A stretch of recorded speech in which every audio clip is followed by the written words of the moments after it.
All right, everyone. Thank you so much for joining us today. We're going to go ahead and get started. If people trickle in a little bit late, they'll just be missing the housekeeping items. So hopefully we'll be able to accommodate all joining us today. But to kick things off, I am Becca. I'm going to be leading you in today's session. I'm the Customer Success Manager here at Slate. And I'll be walking us through why social sponsorships, mouthful, can be valuable, some opportunities and content that you're likely already producing, some examples on how teams are delivering on sponsorships that we've seen recently. You want to watch this? And then we'll go ahead and conclude by putting together a few sponsorship packages together and looking at what that can look like. So one final housekeeping item. My colleagues are on the call today. We'll be manning chat throughout the session. So please don't feel you need to remember your questions and hold them till the end. Feel free to throw them into the chat. If it's a quick answer, we'll answer them right away. Otherwise, we'll answer the questions at the end during our Q&A session.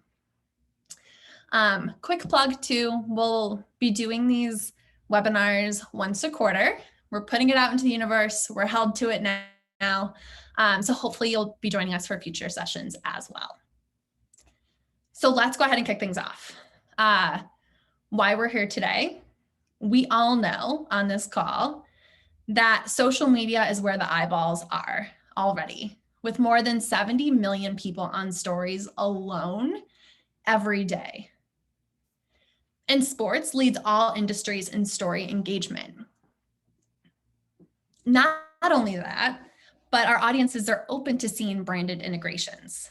In fact, 62% of consumers say they have become more interested in a brand or product after seeing it in stories. And I know I've talked a lot about Instagram stories so far, and that still presents a huge opportunity, but there are new and emerging networks to pay attention to as well. I'm sure this is no surprise to anyone, but TikTok was the most downloaded app of 2020. I'm a guilty party. And so certainly, right, there's always going to be those emerging platforms. All that to say, social media is no longer a make good. It is the place to deliver value to sponsors in real time. I'm sure we can all align on the fact that a logo slap isn't going to cut it anymore. But many of us also know just how hard moving beyond that logo slap can be. Real-time content can be hard to brand, oftentimes leading to inconsistent and, let's face it, generic content that can be hard to monetize. With Slate, however, you all know how easy that can become.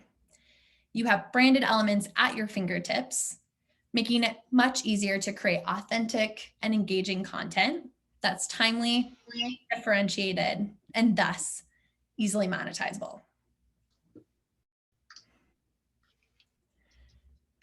Hopefully, right, we're all on the same page. We're all in agreement so far. Some of you may be thinking that's all well and good, but where do we start?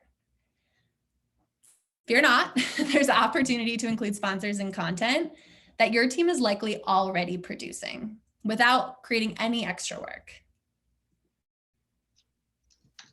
Behind the scenes content, such as travel days, is the type of content that audiences expect to see on social media, especially on something like an Instagram story. And it's a moment in time that every single team across sports experiences. You can easily capture your players on the move and integrate sponsors.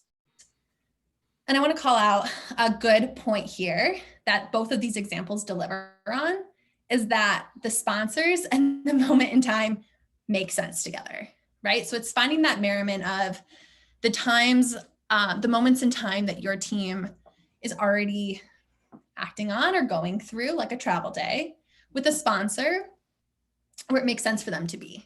Again, not a logo slap, but an integration. The same goes for player arrivals. We all know a lot of sports entry to a stadium or an arena it's honestly turned into like a red carpet event. So much more emphasis is placed on outfits and arrival and style than ever before. So let's lean into that, capture it, and showcase that on our social media, integrating a sponsor, and show some content that a lot of fans aren't privy to. Pre-game warm-ups and or practices are another great opportunity, again, to kind of give your audience and fans access to something that they may not have access to all the time. I want to spend a minute too and talk about this Hawthorne Hawks example, because what I love about this is it's an execution that they can lean into at any time. It makes sense here in the practice example. It would make sense elsewhere as well. But what really stands out to me here is the animation. So it immediately draws the eye to that sponsor. Immediately my eye goes right to the right side of that screen and to Adidas when it comes onto screen. But I also love that the branding is not in your face, right? It's very subtle, and it feels very organic. This execution, it's Adidas, but it feels like the Hawthorne Hawks. And I think that is such a sweet spot to find. And we'll touch more on this like duration of the Adidas logo in a little bit. Quick teaser. Core updates are another great opportunity to integrate sponsors. I will say, very timely, the Olympic Games. As much as I want to watch the coverage, I will not lie to you, I'm not going to wake up at 3 a.m. Mountain Time to watch the real-time events. It's just not feasible for me. I just can't do it. So I'm tracking all of the sporting events on social media. And something like a score update has allowed me to feel like I'm still kind of like watching along what would be like a normal game. Huge US women's soccer team fan. And through the score updates, I'm able to keep track of and follow along the game instead of just like Googling it and looking at the final match. This opportunity exists all the time during sporting seasons, so something to keep in mind. Player spotlights are also becoming more and more prominent with teams as well. So identifying a player of the match, like these two examples on screen, or even simply reporting on standout performances, like this example here from the Dallas Mavs. This is ripe for opportunity, right? The added benefit for an execution like this is that not only are the sponsors tying directly into your club brand, but they're also being associated with a star player. This can drive even more value for that sponsor, as there's the opportunity, can't promise anything, but there's the opportunity that that player may then even share that content from their own channels as well, getting even more eyeballs on that sponsored piece of content.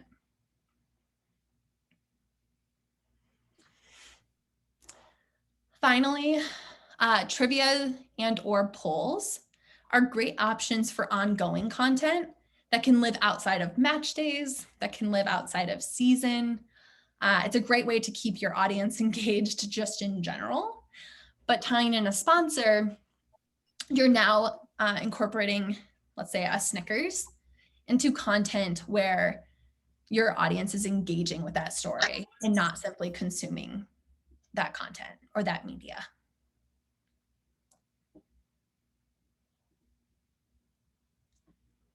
All that to say, those are not by any means what you're limited to. There's so many more opportunities for sponsored content, again, that you are likely already capturing. I would also challenge you to think through what are some ownable moments that you want to make sure that you're capturing and sharing. Something like for the Packers, right? The Lambeau Leap. You're going to have some moments in time that are very specific to your brand, your club, your team, and thinking through those and thinking through like, is that something we want to sponsor? And if so, what sponsors make sense? How can we package that? Which we'll touch on in a few minutes, and moving forward there. The benefit there is that, let's take the Lambeau Leap example, that's not something that another team could capitalize on. So even more of a unique value prop for those sponsor opportunities. All right, hopefully you're all tracking along with us so far. We walked through a bunch of individual examples of sponsorships. And I want to spend some time on some teams that are already serving and delivering to their sponsors on social media, specifically ones that are delivering packages. And this is a trend that we're starting to see emerge, and one that I personally think is just so well rooted in strategy and social media best practice. And I think it's going to be something that we continue to see evolve in the next year. The San Francisco 49ers here, I know almost everyone on this call has seen this example, but what you typically haven't seen is the full package. So ahead of Super Bowl 54, the 49ers partnered with United on their travel day to the big game. They had an amazing, creative, pushing the boundaries execution here on the left with the airline window, and then paired it with content where United played more of a supporting role, like you see here on the right. And then that package in totality got their audience impressions. They got those eyeballs without becoming stale. And I know it's hard to believe that that airline window would ever become stale. But if you're an avid 49ers fan, you don't want to see the same content time and time again. So they were able to extend that execution, get those additional impressions while still feeling fresh and new to their audience. This is something we also see from the Hawthorne Hawks. They provide a wide array of ownable moments to their sponsor, KFC. KFC, you can see this banner at the bottom of this example here on the left. KFC is bringing pre-game content to the Hawks audience. That is what they have chosen to sponsor. And that is something, right? Thinking big picture. It's not just the pre-game huddle. It's not just the lead up to the match and building that anticipation. It's all pre-game. And so that, one, is a huge moment and opportunity and really showcasing KFC. Two, you're also really able to diversify that content. Again, getting those eyeballs, getting those impressions without going stale. Big theme here, big takeaway. Now, the Australian Open, a little bit of a different use case. They have quite a few sponsors they're servicing, and they have a lot of sponsorship activations happening on site. You see here in these examples, right? Aperol had a tent on site at the Open, and a lot of attendees were able to go to that tent in person at one time.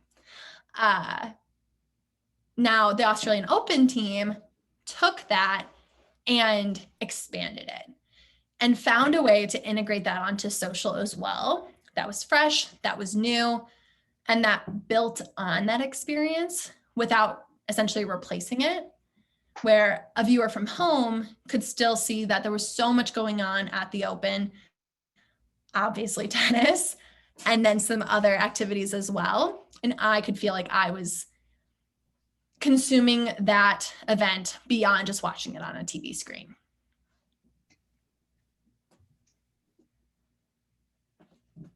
Also want to highlight an example of trivia here from NYCFC. Great example of giving your audience an opportunity to engage with you. The focus here is on the trivia, a great lead up with an open card. And again, huge opportunity to have your audience not just be passive bystanders or passive consumers of your story, but actually have them engage in content.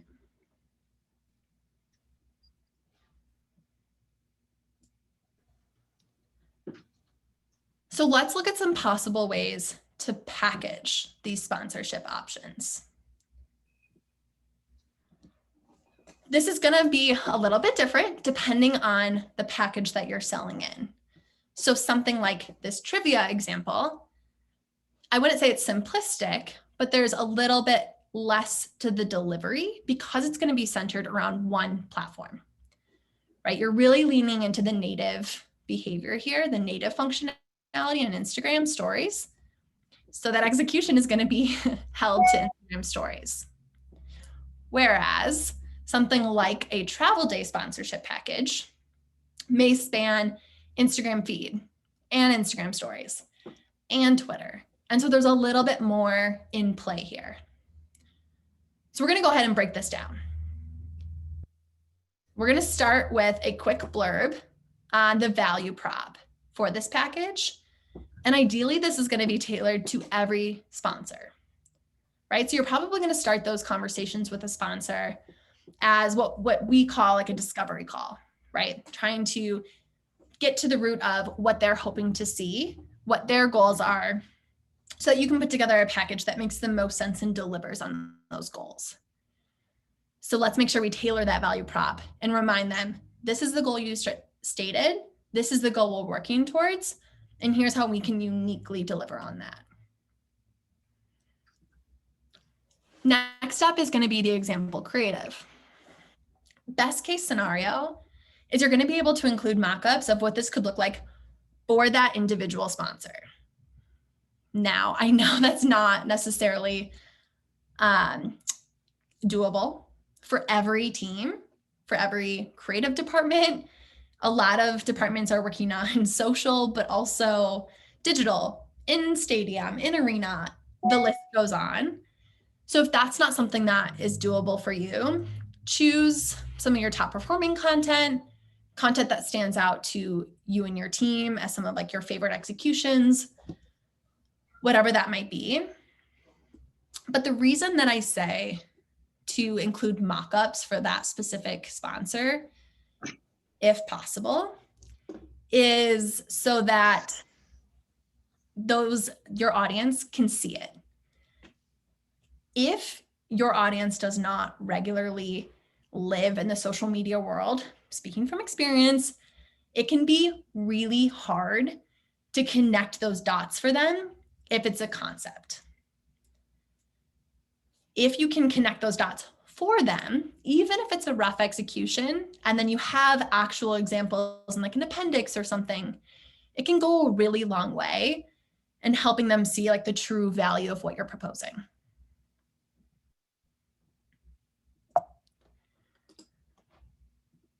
Finally, just outlining the proposed cadence.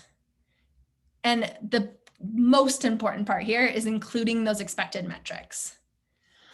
This should be based on benchmarks or averages for engagements and impressions that either you're seeing across social media, or if your team has this data available for content specific to a travel day, for example, or engagements and impressions specific to a trivia type of content. Totally depends on what you and your team have prioritized as far as data collection. But here you're going to set the expectations, and then following this comprehensive slide where you have told more of a narrative and really helped bring your audience along, you're going to follow that up with a valuation table. Here's where we're going to get a little bit more nitty-gritty. I took the travel day example and the post amounts align to that execution. And this is where we're going to really outline what they can expect, right? You've sold them in with the narrative on the previous slide, and now we're going to get into the brass tacks of it. I also want to call out something that you may be noticing now, may have already noticed, or maybe getting to soon. Impressions in this example is 1 column and engagements is 3. And that is for a very specific reason. In this execution, let's say this was going live on Slate's social. For my sponsor, engagements were the most important. So that's what we're going to spend the most time on. Impressions in this case are a secondary metric.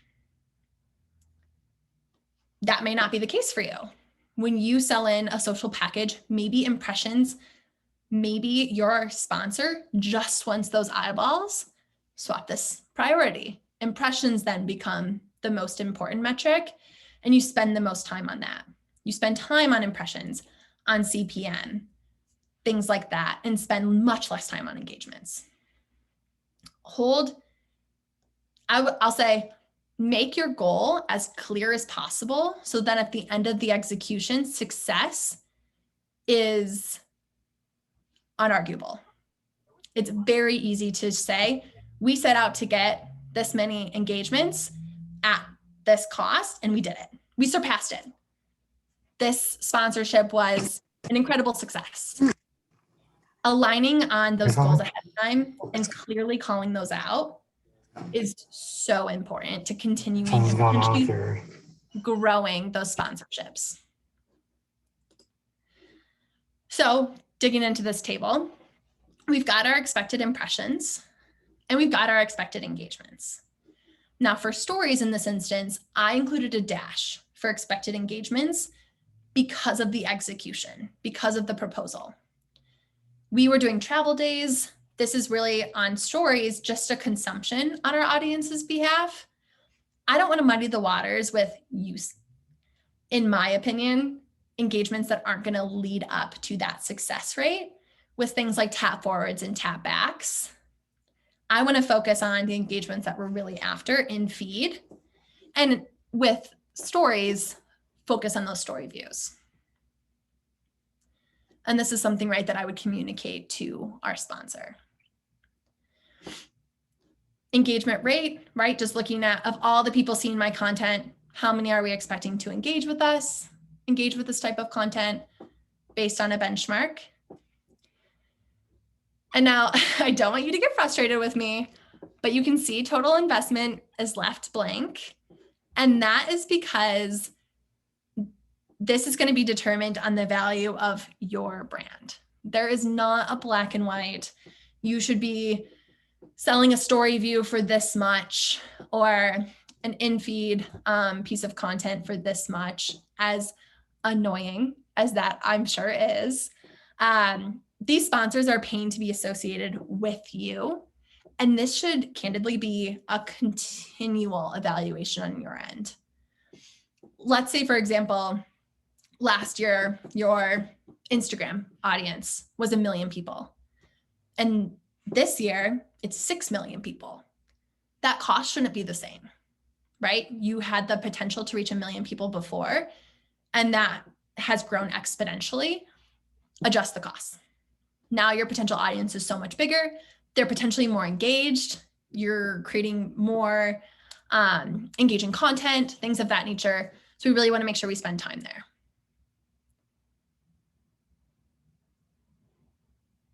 Okay, CPE I included simply because it's a metric that spans media. So it's very prevalent in social, as we all know. It's also prevalent elsewhere. So it's a metric that can span audiences and make it a little bit more digestible. Potentially you're talking to someone that isn't on social.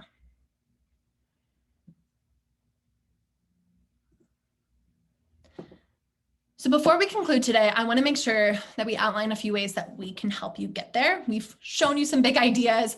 We've talked about some great executions. So quick reminder, right? Filters, graphics, thinking through ways that those play together within Slate and thus on your social media to deliver those sponsorships and meet those goals across platforms. If you've missed the news, asset duration is a new functionality that we have now live on Slate. Bailey is going to be dropping in 2 resources, which she just did, into the chat. One is focused on the functionality and a how-to on how you can integrate asset duration into your content. The second is a few tips and tricks. Going back to the Adidas example that we spent some time on from the Hawthorne Hawks, this can help you get to that goal where a logo, in this instance, Pepsi, isn't on the whole time, but it's on, and it's clearly that game day is presented by Pepsi. If you have questions, let us know on this. Consume those articles that Bailey sent through, and hopefully we start to see some asset duration across sponsorship opportunities. Last but not least, I know we've touched briefly on resourcing. Fully understand it can be a huge obstacle to some teams. Know that we're here to help you.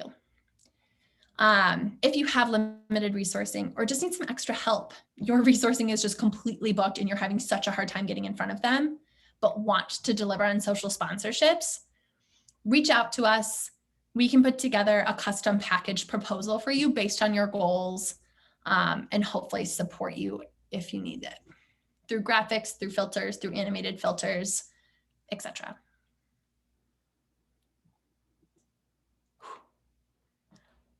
That was quite a bit of information. I want to open the floor to questions. Feel free to throw them in the chat. Feel free to flip on your mic and ask them live. But would love to just open the floor if anyone has any questions based on what we covered today, or even what we didn't cover, if you have any outstanding questions.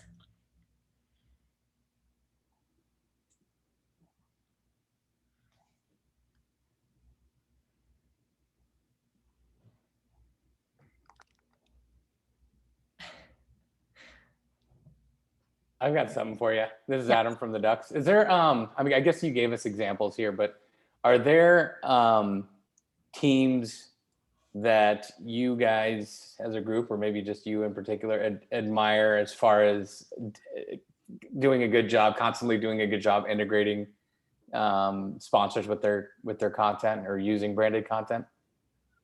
Yeah, I would absolutely say every team that was. Yeah, yeah, right. We definitely picked some of the best of the best.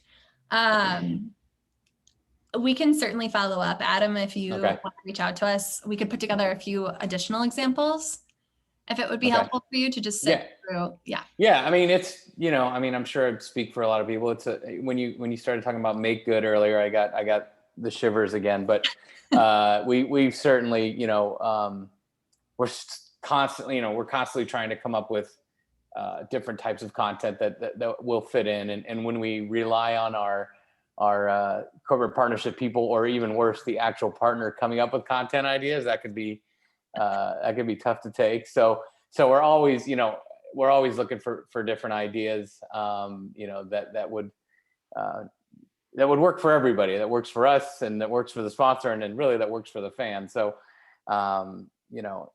any type of examples that you guys can have. And also this particular presentation, are you able to make this available to us afterwards? Yes. Okay. And Adam, that answers another question that was asked in chat. This has been recorded. We'll put it on the same page that you found the sign up on. So full session recorded, it'll be on YouTube, et cetera, et cetera. Perfect. A few of my team members threw in some teams to follow, some content that they've been loving individually in the chat as well. Mm-hmm. And I would also encourage you to take a look at, shameless plug, our Instagram. Of course. We're highlighting a few teams pretty regularly there. Okay. Oh, okay. Yep. And then final shameless plug, our Things We Love newsletter. If you aren't signed up for that, feel free to email us your email. Oh, okay. Perfect. And we put that out every week with content that we've seen on social that we're loving. So that's like a source of continued inspiration. Okay. Oh, excellent. I did not know about that. I also, another thing I learned from this is I'd never heard of the Hawthorne Hawks before. So yeah. Rugby was never a huge fan before I joined Slate, and now that plus the I will not lie, the TikTok content coming out of the U.S. women's rugby team, I'm all in. Rugby is my new favorite. I love it. Well, thank you. Appreciate it. Thanks for your question, Adam. You got it. Any other questions?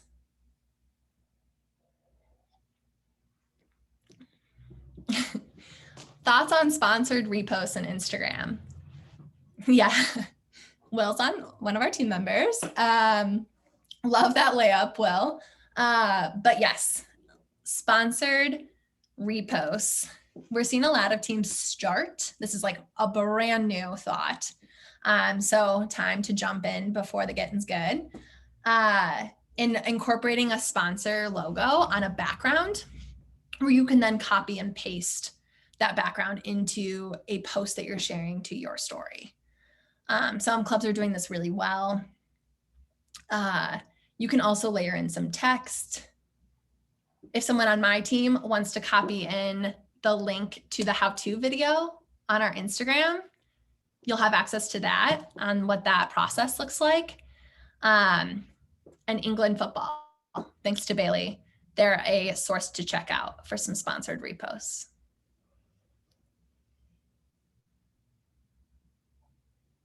Any other questions? I know we're running over.